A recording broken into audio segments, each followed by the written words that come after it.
Isso, pegue a sua Bíblia aí.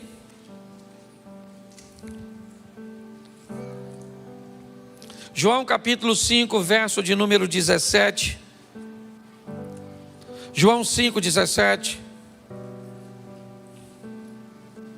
Coloque para mim, por favor, na tela.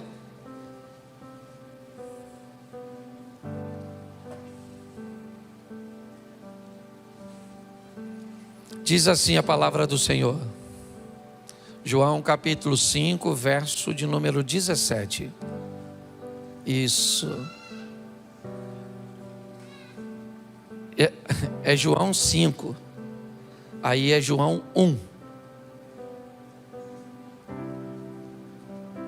Isso. Por isso que a Bíblia de papel é bom, tá vendo? Porque provavelmente você já achou. Amém? Isso. E Jesus lhes respondeu: meu Pai trabalha até agora e eu trabalho. Meu Pai trabalha até e eu trabalho. Meu Pai trabalha até e eu trabalho. E eu trabalho. E eu trabalho. Glória a Deus. Isso, o povo precisa trabalhar. Certo? Bom, inúmeras vezes quando você vai olhar Deus chamando pessoas, dificilmente você vai ver Deus chamando alguém que está à toa. Me parece que na ótica de Deus, quer que algo seja feito, peça a alguém que está ocupado. Porque se alguém está desocupado, alguma coisa tem. Ele pretende chamar Moisés para libertar o povo. E Moisés está trabalhando quando tem a visão da sarça. Ele pretende chamar Gideão, ou um libertador, para libertar o povo dos midianitas. E ele pega um cara que está malhando o trigo no lagar. Ele quer um rei para Israel.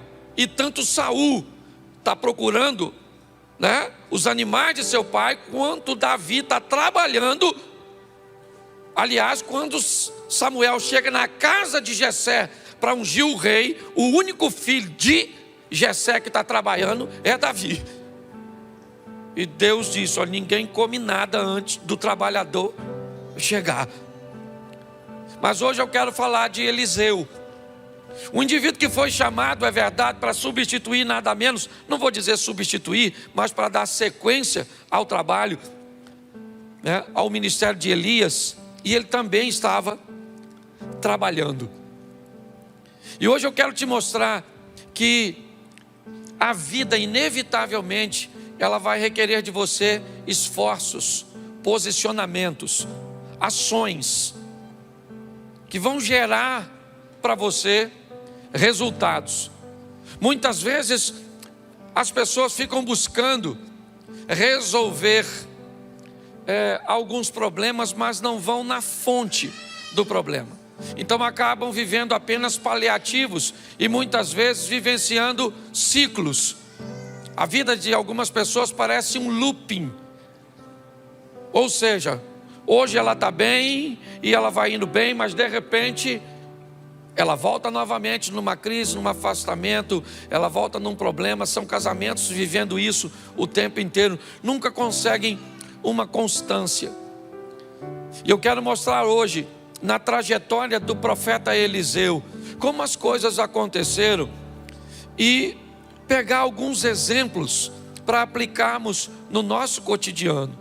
Deixa eu te explicar. Quando nós queremos que alguns princípios bíblicos eles se cumpram na nossa vida, o mundo espiritual, apesar da palavra ser poderosa, e nós aprendemos isso e muito, que há poder na nossa palavra, o mundo espiritual, ele não respeita simplesmente o que nós falamos. O mundo espiritual respeita o que nós fazemos. Eu não sei se você lembra, quando alguns tentam expulsar um demônio, utilizando a metodologia do apóstolo Paulo, eles ficaram olhando como Paulo expulsava um demônio, e quando um demônio apareceu, eles usaram o mesmo método de Paulo. E o demônio disse para eles: Paulo, eu sei quem é. Aquele que Paulo diz, eu também sei. Mas e vocês? Quem vocês são? Então é muito importante você e eu entendermos que a nossa vida está aguardando decisões, posicionamentos, posturas, que podem nos levar para um lugar. Como eu sempre digo, futuro para nós não é um tempo, futuro para nós é um lugar. E para que lugar eu estou indo? Basta eu olhar o que eu estou fazendo, como é que eu estou me posicionando. Quando nós vamos olhar para Eliseu, eu vou pegar desde o momento que ele aparece, vai ser rapidinho, 5 tópicos, bem rapidinho, para que você entenda. Eu só preciso que coloque aqui. Nós estamos com algum problema aqui? Não?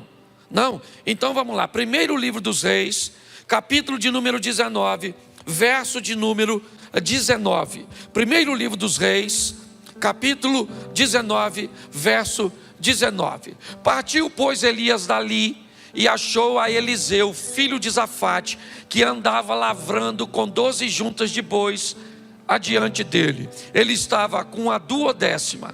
Elias passou por ele, lançou a sua capa sobre ele. Põe o 20.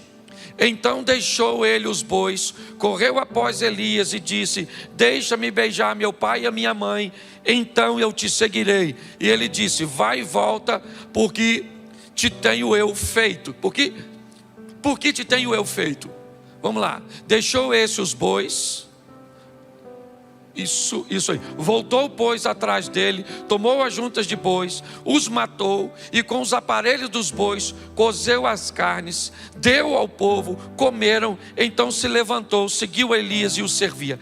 Preste atenção.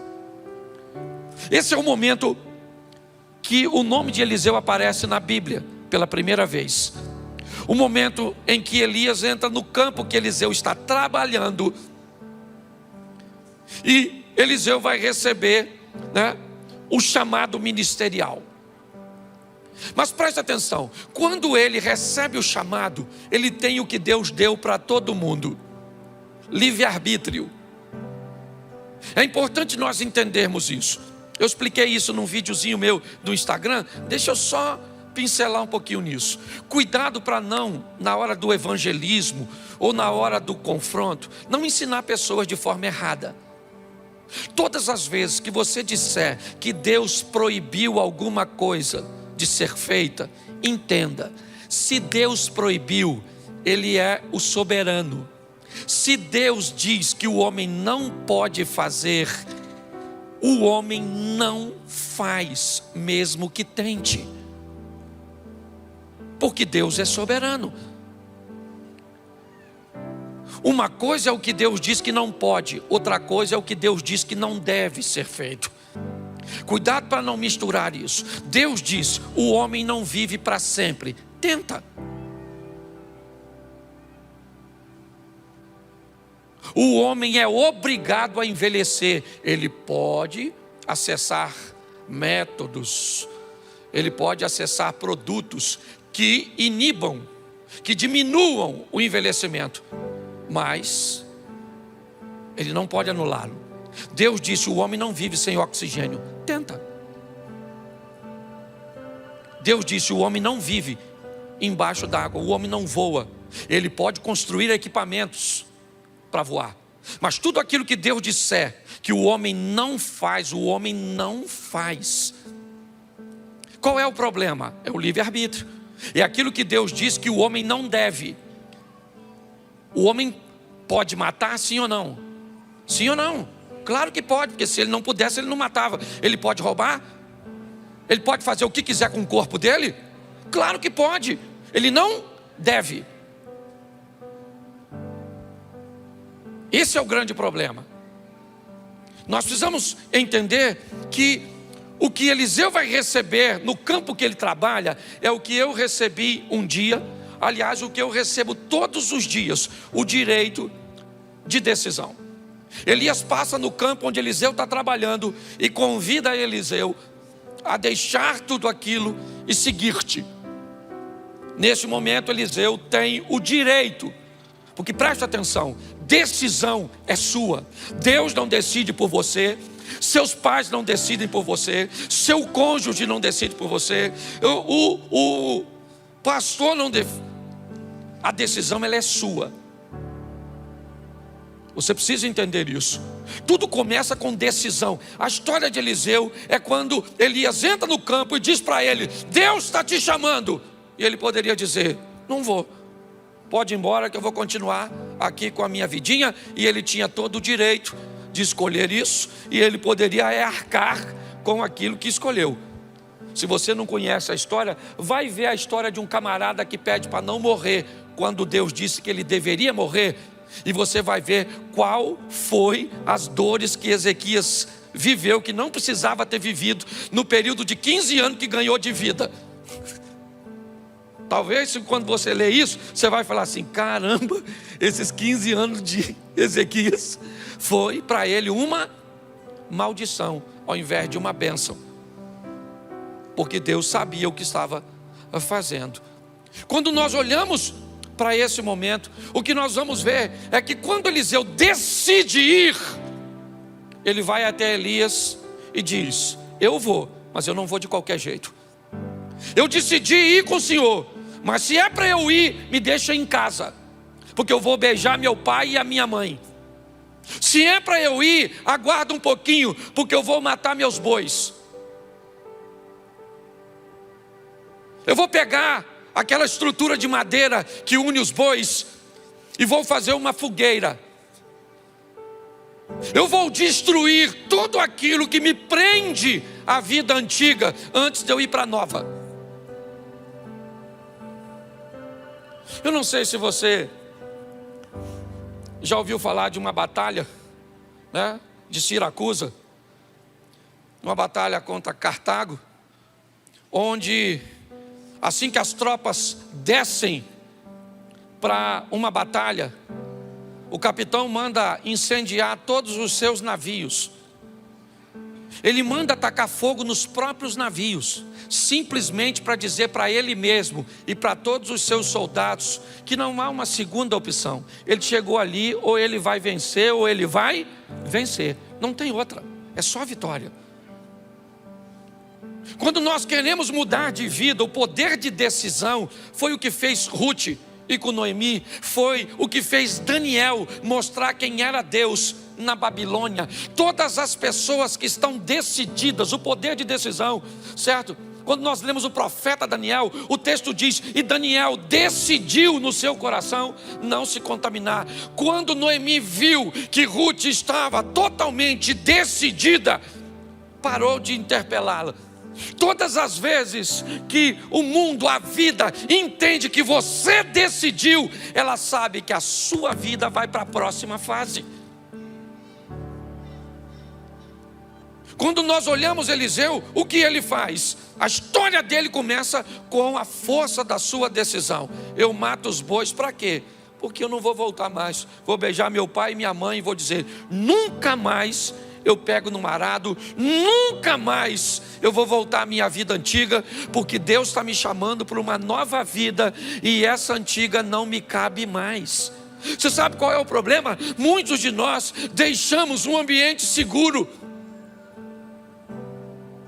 Tentamos levar uma nova vida com velhos amigos, com velhos hábitos, com uma velha postura. Inevitavelmente nós não vamos obter êxito. Sabe por que a Bíblia diz que é melhor você ser frio ou quente, mas você não pode ser morno? Porque nada atrapalha mais o evangelho do que um crente morno. Se o cara está dentro, ele está dentro. Se ele está fora, ele está fora. Mas se ele está dentro de qualquer jeito, ele atrapalha o sistema, ele joga contra. A história de Eliseu começa com uma decisão, e a decisão dele é o seguinte: o que me prende à vida antiga?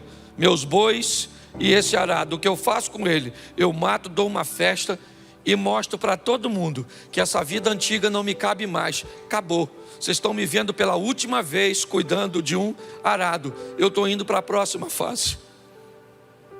Nós precisamos tomar essa postura de decisão quando vamos andar com Deus. Abandonar a vida antiga e dizer: não me cabe mais. esse tipo de comportamento, esse tipo de amizade, esse tipo de negócios, isso não cabe mais, não me pertence, não faz parte mais do meu mundo. Mas isso é uma decisão que você tem que tomar. Provavelmente ela não vai ser fácil, por quê? Porque ela vai depor contra você. Você vai ter contra você diversos argumentos, sejam eles financeiros, sejam eles emocionais. Inevitavelmente. Só que é você que decide. A história aqui começa com uma decisão. O próximo passo, segundo livro dos Reis, capítulo 2, verso 1. A segunda etapa da vida de Eliseu. Segundo livro dos Reis, capítulo 2, versículo de número 1.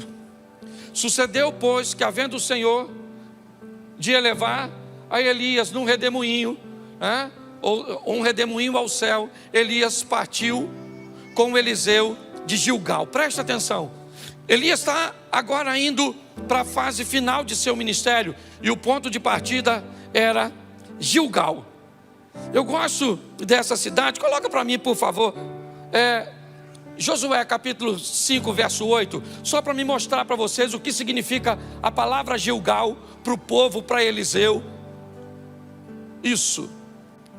E aconteceram que, acabando de circuncidar toda a nação, ficaram no seu lugar no arraial até que sararam. E disse mais o Senhor a Josué: hoje revolvi de sobre vós o opróbrio do Egito, pelo que o nome daquele lugar se chamou Gilgal até o dia de hoje. Estando, pois, os filhos de Israel alojados em Gilgal, celebraram a Páscoa. Preste atenção, Gilgal, Páscoa, Gilgal, circuncisão. Para um judeu, duas coisas que têm o significado de aliança. O ponto de partida depois de uma decisão, eu vou deixar a vida para trás, é uma aliança. Quando nós falamos de casamento, nós dizemos que casamento é duas coisas. Uma, ele é um contrato. E segundo, ele é uma aliança. Como contrato ele pode ser reincidido, como aliança não. A próxima fase da vida de Eliseu, o que é? É uma aliança. Ele vai assumir um compromisso com aquilo que ele pretende fazer. É um caminho que para ele não tem volta, é dali e para frente. A história dele caminha com um novo comportamento, com uma nova visão, com uma nova mentalidade. Por quê? Para Eliseu ele não tem mais para onde voltar. E se não der certo, eu volto para os meus bois. Eu não tenho mais bois. E se não der certo, eu já dei uma festa de despedida e disse para todos os meus amigos que aquela vida não me cabe mais. Quando eu decido me aliançar, inevitavelmente a minha vida ela não tem mais retorno, não dá mais. Agora é apenas uma direção, é para lá que eu vou. Cristo é o meu Senhor, obedecer é a minha razão, é para lá que eu estou indo. 1000 cairão ao meu lado, 10.000 à minha direita, mas eu não vou ser atingido. Eu vou olhar tudo isso e sei em quem tenho crido. A vara e o cajado do Senhor é o que me consola. Eu sei o que eu estou vivendo, aquele que há de vir virá. Não interessa se as coisas estão acontecendo a meu favor ou contra, acabou. Para mim não interessa se quem desvia é o fulano, é o ciclano, se o outro adulterou, se fulano está roubando, se aconteceu isso, se minha mulher me trai, se meus filhos se perdem, se acontece isso, se eu perco tudo que eu tenho. Não, acabou, é uma aliança. Eu assumi um compromisso com Deus, é uma aliança que não tem como quebrar. Hoje está tudo muito condicional, sabe? Depende, tudo é relativo. Depende muito, sabe? Quais são as variáveis? Não, querido. O que Eliseu faz é uma aliança. Gilgal traz a representação de uma aliança. Circuncisão e Páscoa, ok? É aquilo que Davi olha quando vai enfrentar o gigante. Todo mundo está olhando para o gigante. Davi olha para a circuncisão. Todo mundo tem medo do gigante. Ele é grande, ele está bem armado, ele é poderoso. Nossa, ele é um perigo. Davi diz: quem é este incircunciso para desafiar o exército do Deus vivo? Eu vou matar ele. Por quê? Porque ele é forte, grande, mas eu tenho aliança com o Todo-Poderoso. Pessoas que têm alianças, elas vivem de forma diferente. Seu ambiente de fé é mais seguro. São pessoas que sofrem, é verdade. São pessoas que muitas vezes perdem, porque sofrimento e perda fazem parte da vida. É assim que funciona. As pessoas aliançadas, você pode notar, aconteça o que acontecer, ela está firme. Não interessa se ela está. Eu me converti em 1992. E pode dizer para você, até aqui me ajudou o Senhor. Eu nunca me desviei, nunca me envolvi num escândalo, nunca fiz nada, porque eu fiz uma aliança. Eu não tenho para onde voltar. Em 1992 eu deixei todos os meus amigos, eu parei de beber. Eu parei de fazer uma série de coisas. E as pessoas ficavam olhando e diziam assim: é só uma questão de tempo até ele voltar atrás. O que eles não sabiam é que eu tinha matado meus bois e eu não tinha para onde voltar. A sua vida está esperando você tomar uma decisão. Que decisão é essa? De fazer uma aliança. É isso que Eliseu faz. Gilgal é o ponto de partida. Eu me aliancei. Enquanto você não estiver disposto a fazer uma aliança com outra pessoa, não se case. É assim que funciona. Quando você vai assumir um compromisso, você tem que colocar isso, como prioridade. Nós olhamos para a vida deste homem, você vai ver para onde ele está indo. Bom, então eu já falei com você que a coisa começa na decisão e agora passa pela aliança. Vamos ver o terceiro ponto. Versículo 2, segundo livro dos Reis, 2:2. Põe para mim, por favor.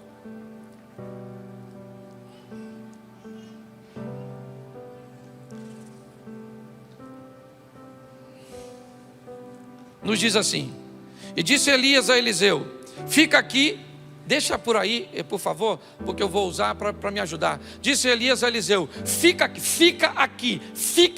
Uma das frases que Eliseu vai ouvir o tempo inteiro nesse texto é: fica aqui. Ou seja, o tempo inteiro você vai ver uma solicitação. Não continue andando, paralise, interrompa a sua trajetória, não vá para o próximo ciclo, não vá para a próxima fase, porque me parece que é isso. A Bíblia diz: conhecer e prosseguir e conhecer. Você vai viver de glória em glória, você vai viver de fé em... O que é isso? Isso são mudanças de ciclos. E o tempo inteiro a vida vai querer te paralisar, amigos vão querer te paralisar, sentimentos vão querer te paralisar. Elias disse a Eliseu: fica aqui, porque o Senhor me enviou a Betel. Porém Eliseu disse: vive o Senhor e vive a tua alma, que eu não te deixarei. E foram para Betel. Betel, na verdade, tem a tradução de casa do pão, casa de Deus. Eu queria que você entendesse que Betel é local de resistência, porque viver com gente, viver na igreja é desafiador. Dos 10 mandamentos, 7 são direcionados para relacionamentos. Ame o próximo como a ti mesmo. Ame o próximo como? Ame o próximo como? Nunca mais do que você. Me parece que é meio que ame o próximo e ame você. Ame o próximo e ame a você.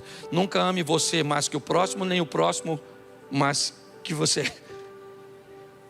Ah, pastor, eu não consigo amar o próximo porque eu não me amo. Então vai para o Novo Testamento e aprenda o que Jesus disse: ame o próximo como Cristo amou a igreja. Se você não tem base de amor, pega o de Cristo, mas você é obrigado a amar. É assim que funciona. Quando nós vamos olhar aqui, nós vemos resistência, porque para viver na igreja, preste atenção, tem gente boa, tem gente ruim, tem gente que não fala nada e tem gente que fala tudo, tem gente que paga os outros, tem gente que não paga, tem gente que fica de olho nos outros, na mulher dos outros. Tem ou não tem? Tem mentiroso, tem fofoqueiro, tem tudo. Pastor, por que o senhor não exclui tudo? Porque senão fica vazio. Se nós expulsar todo mundo, como é que vai fazer? Deixa eu te falar uma coisa. Segundo Jesus e a Bíblia, o lugar de gente ruim é na igreja. Fulano, pastor, o senhor sabe que aquele irmão que vem todo culto fuma? Sei. E ele diz que é membro? Diz. Ele é membro? Acho que não, mas não fala para ele não. Porque de repente ele pode ir embora. Mas não é melhor ele ir? Ele não defama, não. A igreja é um rio de água viva. A igreja é do Senhor. Ninguém defama a igreja. Não, ela pode até ficar só se não houver postura e posicionamento. É assim que funciona. Ah, a pessoa tem que parar de mentir para aceitar Jesus. Não, ela tem que aceitar Jesus mentindo. E aí o Espírito Santo vai falar: ô, Pinóquio, de uma figa, muda de postura. Entendeu? O cara tem que, ela é mulherenga e vem para a igreja. Deixa o cara aí. Não pode ver uma mulher que ele entra em modo conquistador, já viu? Tem uns irmãos na igreja assim. E olha, uma mulher faz assim, ó. Ele está assim, ó. Mostra o relógio, sacode a chave do carro, estufa o peito, parece um sabiá. O que é isso? Modo conquistador. Se essa pessoa, gente, deixa a turma aqui. Se não mudar aqui, vai mudar. Onde? A psicóloga está morrendo de rir, porque já identificou 200. Igreja, presta atenção. Primeiro, decisão, depois aliança, terceiro, resistência, meu filho. A chapa é quente, o bagulho é doido. Você lida com gente que diz que você é uma bênção e ali fora está descendo o sarrafo no você. Irmão, a paz do Senhor. E você, a paz do Senhor, querido. Você não sabe se você é cínico, se você é amoroso. Você não sabe quem você é. Porque tem que ser resistente, tem que ser. Senão, vá para o inferno. A chapa é quente, meu filho. Eu gosto de Eliseu porque tem que passar por Betel. Casa do pão, casa de Deus. Lugar de desafio. Gente que era para trabalhar no mesmo propósito. Tem inveja de quem está fazendo? Onde já se viu isso? Você está fazendo, pastor, viu a pessoa que estava ali limpando o banheiro? Não é função dela. E não estava limpando? Ah, mas eu acho que tinha que ter uma autorização. Para passar um pano na urina? Precisa não. Deixa sem autorização mesmo. Você está rindo, mas é difícil, desafiador. Se você não se preparar, você não fica em igreja nenhuma, porque todo lugar tem. E qual é o lugar que mais tem? Aqueles que pensam que não tem. Lá que está o maior foco. Porque quando as pessoas sabem que tem, elas procuram mudar de vida. Então tem que ter resistência, meu filho. Tem que ter, porque a gente não sabe que hora Jesus volta. Quanto tempo ele falou que vai voltar? Ainda não voltou. Ó, eu era garota e já estava voltando. Jesus está voltando, Jesus está voltando, Jesus está voltando. Aceita ele, já aceitei, tem 30 anos. Ele não voltou até agora. Resistência, meu filho. É assim que funciona, tá certo? Quando nós olhamos, nós vemos isso. É o exemplo de Jó. Pensa num bicho resistente. Pô, o cara perdeu tudo, gente. Não fez nada. Sabe o que ficou? A mulher dele. A única coisa que não morreu. Na minha opinião, devia ser a primeira. Não. Uma mulher extraordinária, resistente. Os filhos morreram, sim ou não? Ela divorciou. O Jó ficou todo machucadinho assim. Ela largou ele. Perdeu o dinheiro tudo. Esse dia o irmão teve aí uma aposentadoria bloqueada. A mulher dele foi embora.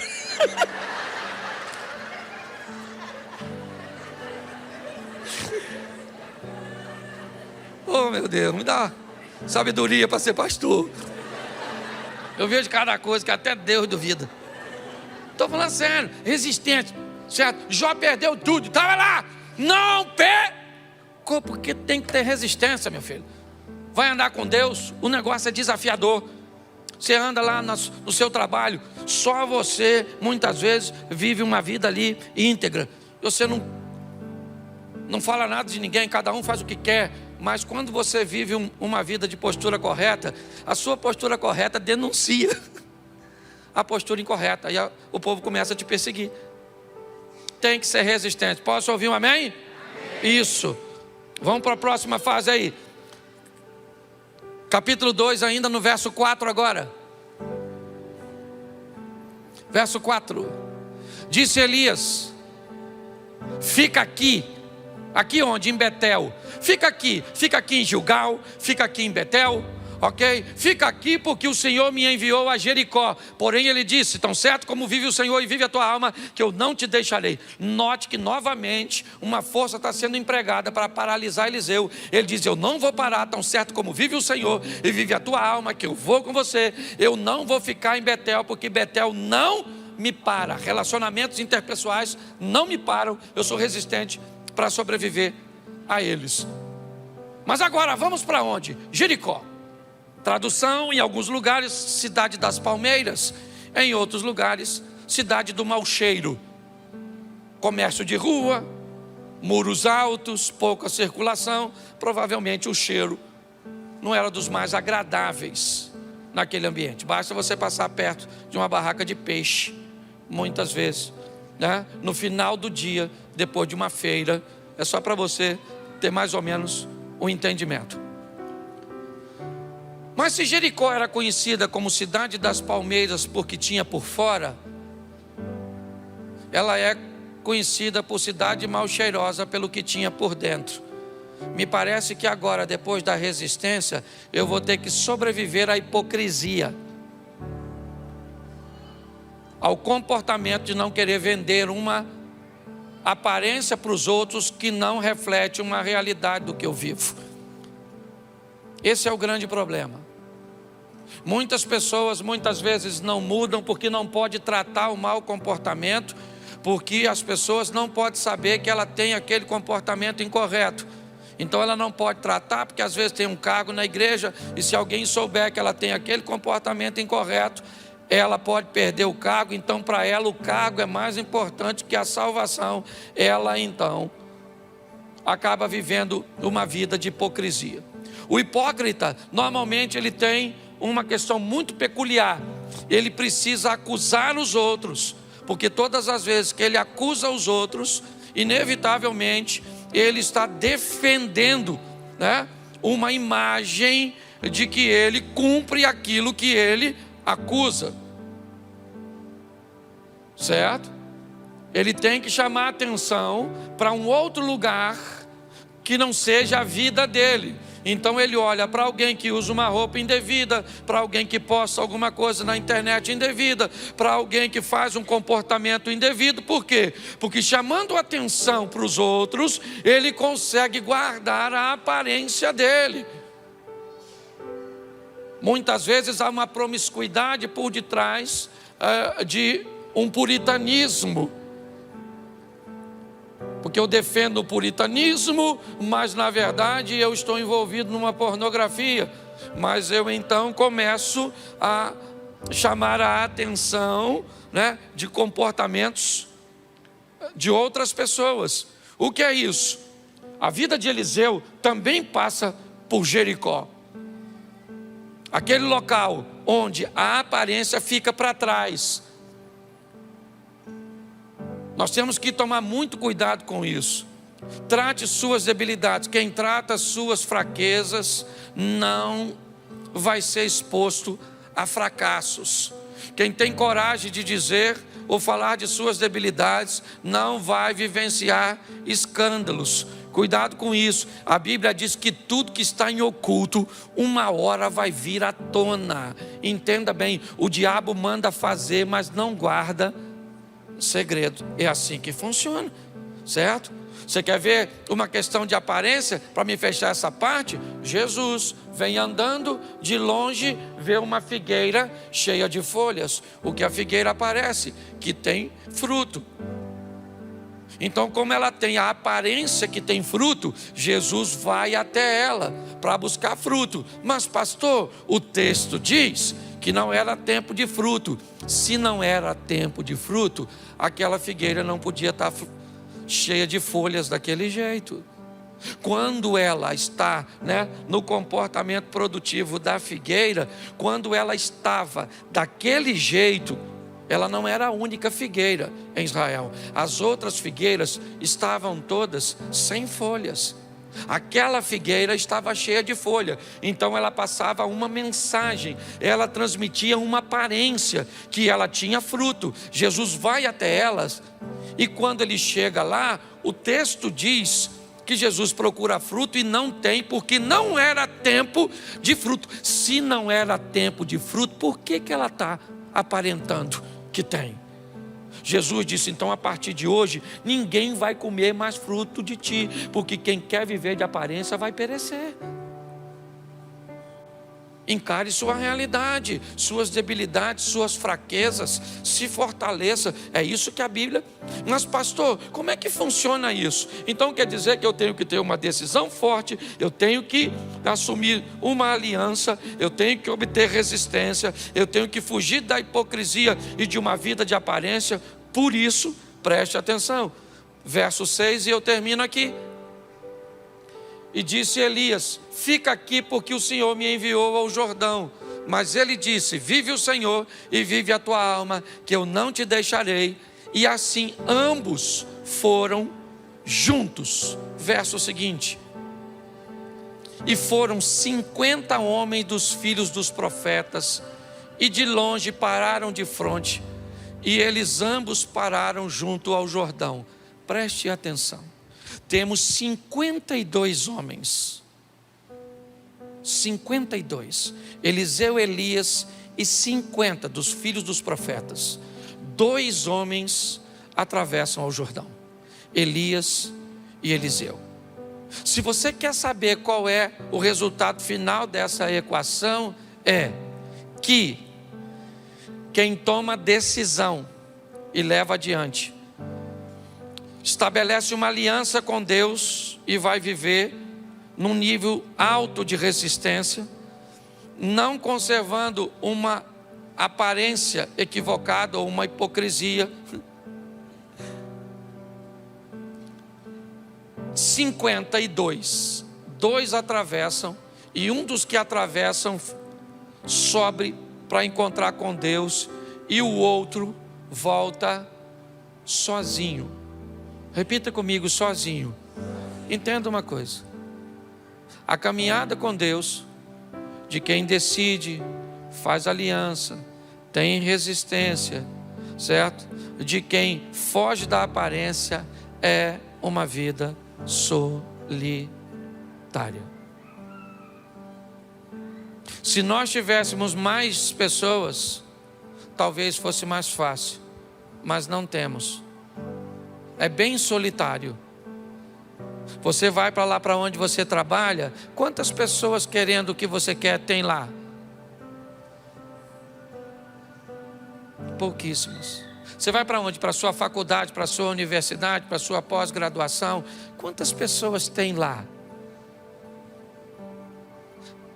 Preste atenção que é uma vida muito solitária. 52, 50 ficam e 2 passam. Eliseu vai para o outro lado, mas do outro lado, e aí que é legal, ele recebe coisas, vê coisas, vive coisas que a turma do lado de cá não vive. Eliseu vai lá rapidinho, Elias é levado ao céu, joga a capa, Eliseu rasga a sua capa, joga fora, pega a capa de Elias, volta, pega, toca o Jordão, atravessa, os 50 caras estão do lado de lá. Ele foi sozinho, é verdade, porque quem resolve viver esse estilo de vida não tem muitos companheiros. Mas, meu irmão, deixa eu falar uma coisa para você, minha irmã: o que você vai viver, o que os outros vão ver que Deus vai fazer na sua vida através de você, é algo extraordinário. Sua vida está esperando você decidir se aliançar, se fortalecer, fugir da aparência e entender que não dá para ter muita gente. Eu falei aqui e encerro. Eu, dia 7 de setembro, comprei uma passagem, peguei uma bandeira daquela que a gente coloca aqui, Comprei uma camisa do Brasil, fui até a Avenida Paulista, abri e tirei uma foto. Marcelo estava comigo e o William também. Eu não tirei foto com ninguém, não subi em carro, não fiz nada. No dia 8, 63 mil pessoas deixaram de me seguir na rede social. Mas preste atenção. Eu vivo para quê? Qual é o meu propósito? Eu entendo que há solidão nesse estilo de vida. Não tem muita gente. Mas deixa eu falar com você. Se Deus for com você, as pessoas vão ter que ver. Porque quando Eliseu volta, ele volta com Deus. E todo mundo, Eliseu mandou um recado para o Naamã: manda esse cara vir na minha casa, porque todo Israel vai saber que aqui ainda tem Deus, porque eu sou profeta. Eu ando sozinho, mas não vivo de aparência. Sou resistente. É assim que funciona. Tenho aliança e decidi viver com Deus.